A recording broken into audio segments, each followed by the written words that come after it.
Hello friends, मेरे digital classes में फिर से आपका नए एक सेशन में फिर से आप लोग का मैं बहुत बहुत स्वागत करता हूं।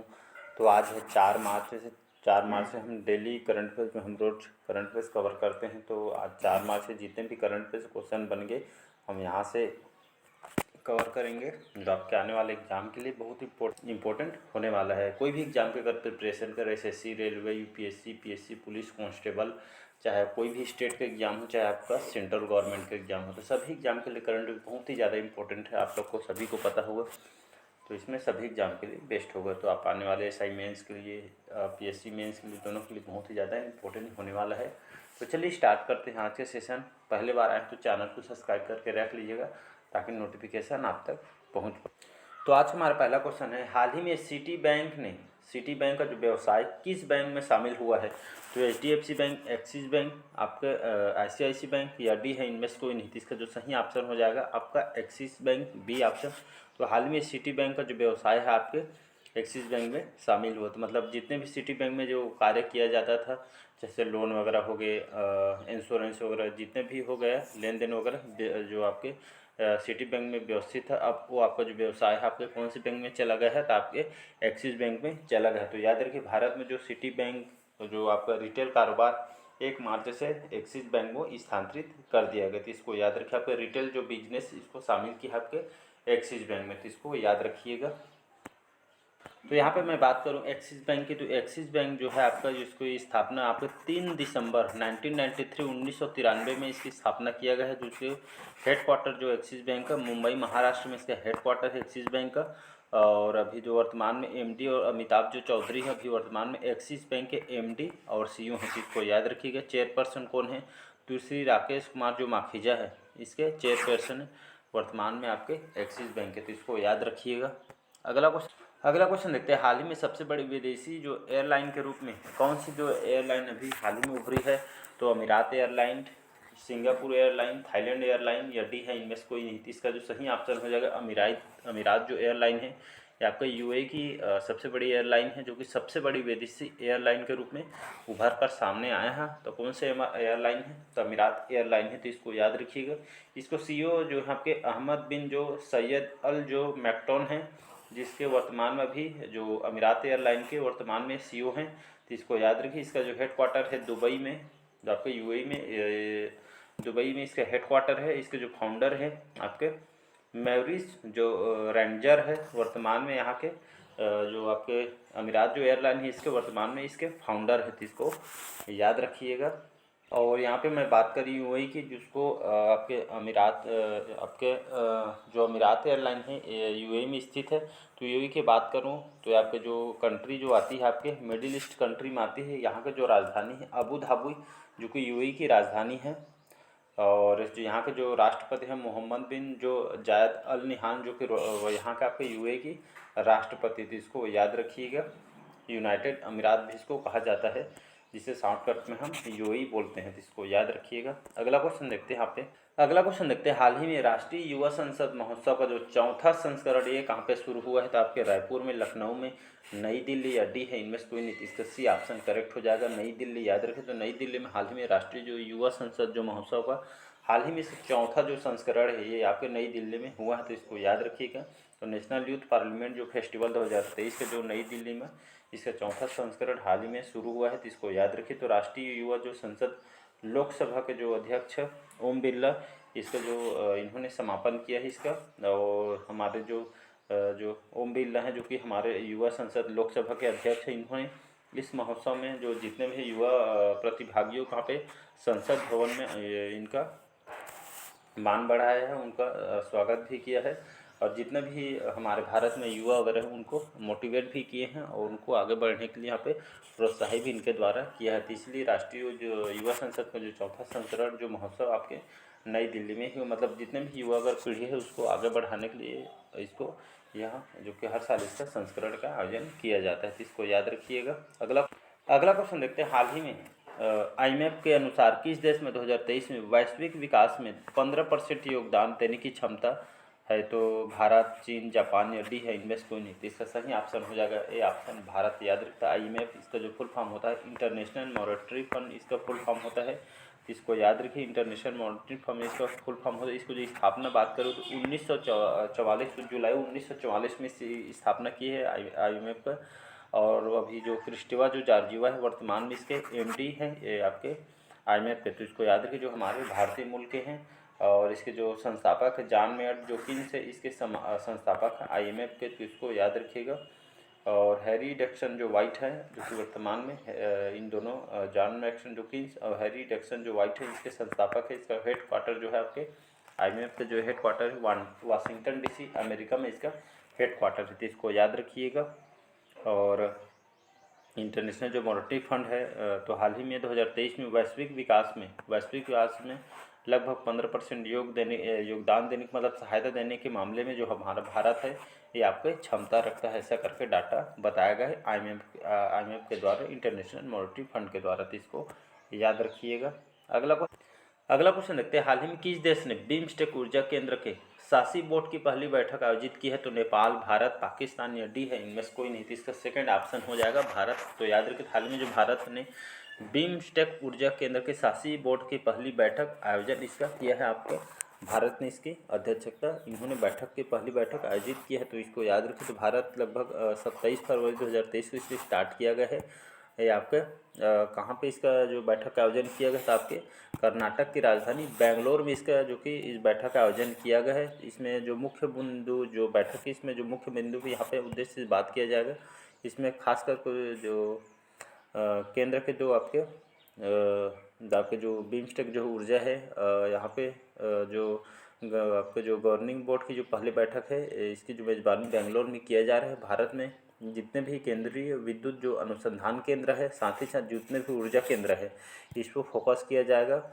और जितने भी केंद्रीय अनुसंधान केंद्र है इसको यहाँ पे, और साथ ही साथ ऊर्जा केंद्र जितने भी है, इसकी जो इस बैठक में इसको यहाँ पे आगे बढ़ाने के लिए इनको मतलब विश्व स्तर पर बढ़ाने के लिए इसको जो कि फोकस किया गया है, तो इसको याद रखिएगा। तो यहाँ पे जितने भी और ऊर्जा केंद्र बढ़ाने की यहाँ पे चर्चा किया गया है, तो इसको याद रखिएगा।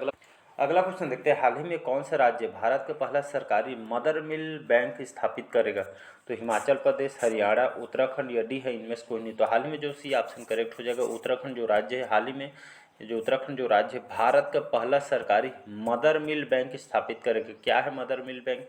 तो आइए समझते हैं। तो उत्तराखंड के जितने भी जो राज्य में अनाथ बच्चों के लिए यहाँ पे जो इसके लिए देखभाल के लिए जो जिन लोग जैसे कई बच्चे लेके छोड़ देते हैं या उन लोग को खाने पीने के लिए दिक्कत होता है, तो ये लेके जो उत्तराखंड जो सरकार है यहाँ पे अनाथ बच्चों के लिए ये जो कि जो देश का पहला जो सरकारी मदद मिल के बैंक स्थापित करेगा। तो इसको याद रखिएगा। जो उत्तराखंड राज्य है ये आपका जो कि भारत का पहला सरकारी मदद मिल बैंक स्थापित करने जा रही है उत्तराखंड राज्य, याद रखिएगा। तो इसका जो उद्देश्य है जो कि आपके सरकारी मदद यहाँ पे किया जाएगा, साथ ही साथ दूध दान भी इसमें किया जाएगा। दूध दान के साथ साथ इस मिल्क में जो पहला जो हक होगा आपके जो उन नवजात शिशु को यहाँ पे जो दूध का उपलब्ध कराया जाएगा, जिनकी जो माताएं प्रसव के दौरान यहाँ पे मृत्यु हो जाती है, तो उनको पहले यहाँ पे जो कि वो दिया जाएगा, प्रोत्साहन दिया जाएगा। तो जिनकी माता प्रसव के दौरान मृत्यु हो जाती है तो उन बच्चों को, नवजात शिशुओं को इसमें दूध उपलब्ध कराया जाएगा। मतलब यहाँ पे जो माएँ जो बच्चे जन्म देते हैं तो यहाँ पे जो माएँ होती यहाँ पे अपना दूध दान भी यहाँ पे दे सकते हैं जाके, जो गरीब हैं। और साथ ही साथ तो उन जो नवजात शिशुओं को यहाँ पे दूध मिल सकेगा जो प्रसव के दौरान उनकी जो माताएं ख़त्म हो जा रही थी, तो उनको इसी उद्देश्य से इसको यहाँ पे भारत के जो पहला सरकारी मदर मिल के जो स्थापित करने जा रही है उत्तराखंड करने जा रही है। तो अच्छी योजना है, करनी भी चाहिए। उत्तराखंड की बात करें तो उत्तराखंड की जो राजधानी है, विंटर सीजन में यहाँ की कैपिटल देहरादून, समर सीजन में गैरसैंण, पुष्कर सिंह धामी यहाँ के जो कि मुख्यमंत्री हैं, पूर्व लेफ्टिनेंट जो जनरल गुरमीत सिंह वर्तमान में यहाँ के राज्यपाल है। तो इसको याद रखिए। अगला क्वेश्चन देखते हैं। हाल ही में कहाँ 2 दिवसीय बाजार महोत्सव आपका बाजरा महोत्सव का आयोजन किया गया है? तो आपके बोर, भोजपुर, भुवनेश्वर या डी है, इसमें से कोई नहीं। तो हाल ही में जो आपके बिहार के भोजपुर में, याद रखिए भोजपुर जो आपके बिहार के अंतर्गत आता है, तो बिहार के भोजपुर में यहाँ पे शिवासी बाजार महोत्सव का आयोजन किया है। तो ये आपका इस महोत्सव का आयोजन आपके बिहार के भोजपुर में, जो कि ये दो दिवसीय 2 दिन का जो 2 दिवसीय महोत्सव है, बाजरा महोत्सव है खास करके। तो बाजरा महोत्सव ये आपके इस साल 2023 को बाजरा अंतर्राष्ट्रीय बाजरा जो घोषित किया भी गया है 2023 में, तो इसको याद रखिए। इसका जो आयोजन जो है आपके यूएन के द्वारा, संयुक्त राष्ट्र के द्वारा 2023 को अंतर्राष्ट्रीय बाजरा दिवस को घोषित किया है। जितने भी बाजरा वगैरह है, सबसे ज़्यादा अगर बाजरा होता है तो आपके बिहार में ही बाजरा होता है, इसको याद रखिएगा। इसको बढ़ाने के लिए यहाँ पे इनके खाद्य पदार्थ अलग अलग, जैसे मिलेट वगैरह हो गया, इससे यहाँ पे खाने पीने के लिए सामान को बढ़ावा देने के लिए जो जितने भी एक तरह से कहा जाए तो जो बाजरा होता है इसको आगे बढ़ाने के लिए, उपयोग किए जाने के लिए इसको इस महोत्सव को किया जा रहा है। तो इसको याद रखिए, बिहार के भोजपुर में इस बाजरा महोत्सव का आयोजन किया गया है। तो बाजरा को और से खाने के लिए दूसरे से क्षेत्र में बढ़ावा देने के लिए खास करके बाजरा महोत्सव का आयोजन किया जा रहा है, तो इसको याद रखिएगा। अगला क्वेश्चन देखते हैं, हाल ही में पहला बोडोलैंड अंतर्राष्ट्रीय ज्ञान महोत्सव कहाँ शुरू है? तो आपके उड़ीसा, असम, मिनीपीड में या डी है, इनमें से कोई नहीं, इसका भी ऑप्शन करेक्ट हो जाएगा असम। यहाँ पे हाल ही में बोडोलैंड अंतर्राष्ट्रीय ज्ञान महोत्सव यहाँ पे शुरू है, तो याद रखिए इसको। तो जो आपका जो बोडोलैंड जो विश्वविद्यालय ने अपना जो पहला अंतर्राष्ट्रीय ज्ञान महोत्सव आयोजित के लिए यहाँ पे तैयार हो गए। यहाँ पे जितने भी बोडोलैंड जो अंतर्राष्ट्रीय है ये आपकी यूनिवर्सिटी है, तो यहाँ पे असम में इसका जो आयोजन है स्टार्ट कर दिया गया है। तो इसमें जो खास करके इसमें यहाँ के जो असम के जो हैं ज्ञान महोत्सव है खास करके, तो ज्ञान को बढ़ाना है और साथ ही साथ ज्ञान जो है आपको सभी क्षेत्र में बढ़ा। तो एक तरह का आप देखें तो एक अंतर्राष्ट्रीय ज्ञान महोत्सव जिसमें बहुत सारे कंट्री भी इसमें जो कि सम्मिलित होते हैं। यहाँ पे एक तरह से ज्ञान का आदान प्रदान करना होता है, तो इसको याद रखिए। असम में इसका आयोजन किया। असम की बात करें, असम की जो राजधानी है दिसपुर, हेमंत विश्व शर्मा यहाँ के जो कि मुख्यमंत्री हैं, गुलाब चंद कटारिया जो कि यहाँ के नए राज्यपाल हैं असम के, तो इसको याद रखिए। इसके पहले प्रोफेसर जगदीश जो मुखी यहाँ के राज्यपाल थे, लेकिन इसको चेंज कर गुलाब चंद कटारिया को बना दिया। अगला क्वेश्चन देखते हैं, हाल ही में भारतीय वायुसेना ने किस देश में सैन्य मैत्री अभ्यास में भाग लिया है? तो जापान, दक्षिण अफ्रीका, ऑस्ट्रेलिया, डी है, इनमें से कोई नीतीश का सही ऑप्शन हो जाएगा ए ऑप्शन जापान। तो हाल ही में जापान में भारतीय जो हमारे भारतीय वायुसेना है, एयरफोर्स ने हाल ही में जापान में यहाँ पे जो कि सैन्य मैत्री अभ्यास में इन्होंने भाग लिया है। तो भारत के द्वारा इसमें हिस्सा लिया है जापान में। तो यहाँ पे एक देखें तो एक भारतीय वायुसेना यहाँ के और आपके जापान के वायु जो फोर्स है यहाँ पे एक युद्ध अभ्यास, मतलब एक तरह का अभ्यास, मतलब कैसे, मतलब अभ्यास को बढ़ावा देने के लिए मतलब एक दूसरे को जो अभ्यास है इसको बढ़ावा देने के लिए इसको एक तरह का आपका युद्ध अभ्यास है, मतलब दोनों देशों के बीच यहाँ अभ्यास किया जा रहा है। तो ये आपके भारतीय वायुसेना द्वारा जो हमारे जो एयरफोर्स है ये आपके जापान में इस मैत्री अभ्यास में इन्होंने भाग लिया है, तो इसको याद रखिए। तो यहाँ पे बात करूँ जापान की जो राजधानी है जो आपके टोक्यो है, यहाँ की राजधानी कैपिटल है टोक्यो। जापान की जो कंट्री आती है जापान आपके आइसलैंड कंट्री है, आपके ईस्ट एशिया में आती है आपके जापान, और यहाँ की राजधानी टोक्यो है। और यहाँ का जो प्राइम मिनिस्टर है प्रधानमंत्री फूमियो किशिदा जो कि वर्तमान में यहाँ के प्राइम मिनिस्टर है। तो याद रखिए कैपिटल यहाँ का टोक्यो है, जापान की सबसे बड़ी आपकी राजधानी है, तो इसको याद रखिएगा। अगला क्वेश्चन देखते हैं, हाल ही में भारत का पहला एयर कूल्ड कंडेंसर जो चालू की हो गया है आपके IOCL के द्वारा, ONGC, NTPC या डी है, इनमें से कोई नहीं। तो NTPC नेशनल थर्मल प्रोजेक्ट आप इसका फुल फॉर्म हो। तो हाल ही में NTPC ने भारत का पहला एयर कूल्ड कंडेंसर चालू हो गया है। तो यहाँ पे NTPC जो कि NTPC ने यहाँ पे जो झारखंड के उत्तरी कर्णपुरम में यहाँ पे संयंत्र में भारत का पहला लगभग 650 मेगावाट 660 मेगावाट की जो कि पहली एयर कूल्ड कंडेंसर यहाँ पे चालू की है। ये खास करके जो कि बिजली को बचाने के लिए, ज़्यादा वेस्ट मत हो इसलिए बिजली को बनाने के लिए इस एयर कूल्ड कंडेंसर को चालू किया गया है। तो आपके कहाँ पे किया गया? तो उत्तरी कर्णपुरा झारखंड में इसमें चालू किया है। लगभग 660 मेगावाट की ये आपके एयर कूल्ड कंडेंसर चालू किया है, जिसमें बिजली को बचत करने के लिए इसको खास करके लगाया, देख सकते हैं NTPC पावर प्लांट है। तो इस इकाई को वाणिज्यिक संचालन और यहाँ पे साथ ही साथ जो बिजली है उसको शुद्ध किया जाएगा और बचाने के लिए इसको स्टार्ट किए गए हैं और जल संरक्षण में मदद मिलेगा, इसी के हिसाब से इसको चालू की है NTPC के द्वारा। अगला क्वेश्चन देखते हैं, इंपॉर्टेंट क्वेश्चन है, हाल ही में नेक्स्ट जनरेशन फ्यूल्स पर IIT मद्रास ने किस देश के साथ साझेदारी की है? तो चीन, जापान ये आपका डेनमार्क है, सी ऑप्शन याद रखिए, डेनमार्क या सिंगापुर, तो इसका सी ऑप्शन हो जाएगा डेनमार्क।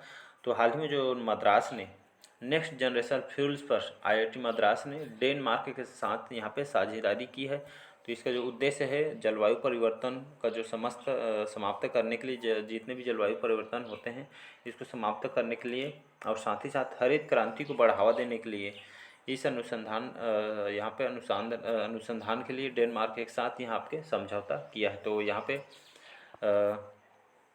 जितने भी जलवायु परिवर्तन हो उसको समाप्त करने और साथ ही साथ जब हरित क्रांति लाने के लिए इसके अनुसंधान के लिए डेनमार्क के साथ यहाँ साझेदारी की है। तो इसको याद रखिएगा। आईआईटी मद्रास की बात करूँ, इसको जो स्थापना है 1959 में इसकी स्थापना की है। चेयरमैन अभी कौन है वर्तमान में? पवन कुमार जो गोयनका है वर्तमान में इसके चेयरमैन हैं। डायरेक्टर कौन है? तो आपके कामाकोती विजयनाथन जो कि आईआईटी मद्रास के वर्तमान में भी डायरेक्टर है। तो इसको याद रखिएगा। नेक्स्ट क्वेश्चन देखते हैं। अगला क्वेश्चन देखते हैं। हाल ही में भारत के जो पड़ोसी देश ने सौर ऊर्जा के उपयोग के पहल के लिए ISA के साथ समझौता किया है। तो नेपाल, बांग्लादेश, श्रीलंका या डी है, इनमें से कोई नहीं। तो हाल ही में जो बांग्लादेश है जो कि हमारे पड़ोसी देश है, तो हाल ही में जो बांग्लादेश है सौर ऊर्जा को उपयोग के लिए, याद रखिए, सौर ऊर्जा को बढ़ावा देने के लिए, उसको उपयोग करने के लिए, उस क्षेत्र में जाने के लिए, सौर ऊर्जा को उपयोग के पहल के लिए यहाँ पे ISA के साथ समझौता किया है बांग्लादेश ने। तो इसको याद रखिए। बांग्लादेश की जो राजधानी है ढाका, यहाँ का जो प्राइम मिनिस्टर है आपके कौन है? शेख हसीना, जो कि शेख हसीना जो है आपके यहाँ के प्रधानमंत्री है। और यहाँ की जो करेंसी है इसको टका के नाम से इसको जाना जाता है। यहाँ के जो नए राष्ट्रपति हैं मोहम्मद शहाबुद्दीन, जो कि वर्तमान में यहाँ के नए राष्ट्रपति थे, इसको याद रखिएगा। तो हाल ही में जो बांग्लादेश ने सौर ऊर्जा उपयोग के लिए आपके ISA के साथ यहाँ पे समझौता किया है। तो इसको याद। अगला क्वेश्चन देखते हैं। हाल ही में एशिया की अब तक की सबसे लंबी साइकिल रेस शुरू हो गई है। कहाँ शुरू हुआ है? तो मुंबई, नई दिल्ली, श्रीनगर या डी है, इनमें से कोई नहीं। तो हाल ही में एशिया का जो लॉन्गेस्ट साइकिल जो रेस है कश्मीर से कहाँ तक होती? कश्मीर से आपके कन्याकुमारी तक, जो कि आपके साइकिल रेसिंग होती है। तो आपके कश्मीर से लेकर कन्याकुमारी तक यहाँ पर जो कि होती है। और एशिया की जो कि सबसे लंबी साइकिलिंग इसको कहा जाता है, जो कि रेस यहाँ पे स्टार्ट हो गया है। कहाँ हुआ है? तो आपके जम्मू कश्मीर में, सॉरी श्रीनगर में। तो इसको याद रखें, श्रीनगर में जो कि एशिया के अब तक की सबसे लंबी साइकिल रेस शुरू हुई आपके जो इसमें कश्मीर से लेकर आपके कहाँ तक होगा? कन्याकुमारी तक ये रेस होगी। ये आपके एशिया की जो कि सबसे लंबा आपके साइकिलिंग है। तो इसको याद रखिए, यह रेस शुरू भी हो गई है। इसकी शुरुआत जो है आपके श्रीनगर बक्सी स्टेडियम, याद रखें इसको, शुरुआत आपके श्रीनगर के जो बक्सी स्टेडियम है यहाँ से इसकी शुरुआत की गई है। तो इसको याद रखिएगा।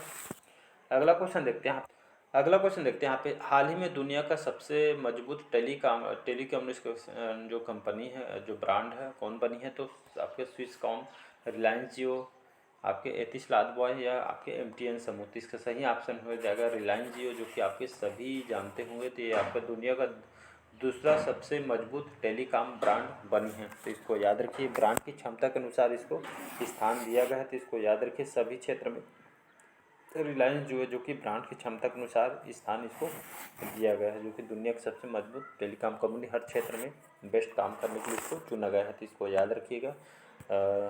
इसके जो निर्माण करता है मुकेश अंबानी, इसको सभी जानते हैं, इसके मालिक हैं। अगला क्वेश्चन देखते हैं। हाल ही में बाल यौन शोषण सामग्री पर राष्ट्रीय सम्मेलन का खुलासा हुआ है। तो मुंबई में, कोलकाता में, नई दिल्ली में, डी है, इनमें से कोई नहीं। तो इसका सही ऑप्शन हो जाएगा नई दिल्ली, जो कि यहाँ के मुख्यमंत्री केजरीवाल जी सभी जानते होंगे। तो बाल यौन शोषण सामग्री पर राष्ट्रीय सम्मेलन का जो खुलासा हुआ है आपके नई दिल्ली में। तो याद रखिए, नई दिल्ली में राष्ट्रीय मानवाधिकार आयोग द्वारा यहाँ पे बाल जो यौन शोषण के विषय पर यह जो आयोजित एक सम्मेलन को उद्घाटन हाल ही में किया। जितने भी बाल यौन जो शोषण होता है इसको रोकने के लिए, इस पर अलग से विचार करने के लिए इस पर खास फोकस इस बार किया गया 2023 में। तो बाल यौन शोषण सामग्री पर राष्ट्रीय सम्मेलन का जो खुलासा हुआ है नई दिल्ली में। तो याद रखिए, इस बार जो आपके राष्ट्रीय जो मानवाधिकार आयोग, इस बार थोड़ा तगड़ा इस बार फोकस किया जाएगा इस पर। तो बाल यौन शोषण को रोकने के विषय पर यह आयोजित सम्मेलन किया आपके नई दिल्ली में। तो इसको याद रखिएगा। तो चलिए, आज के करंट अफेयर्स यहीं तक रखते हैं। मिलते हैं कल के करंट अफेयर्स में। अगर पहले बार आए तो चैनल को सब्सक्राइब करके रख लीजिएगा ताकि नोटिफिकेशन आप तक पहुंच पाए। तो चलिए, थैंक यू।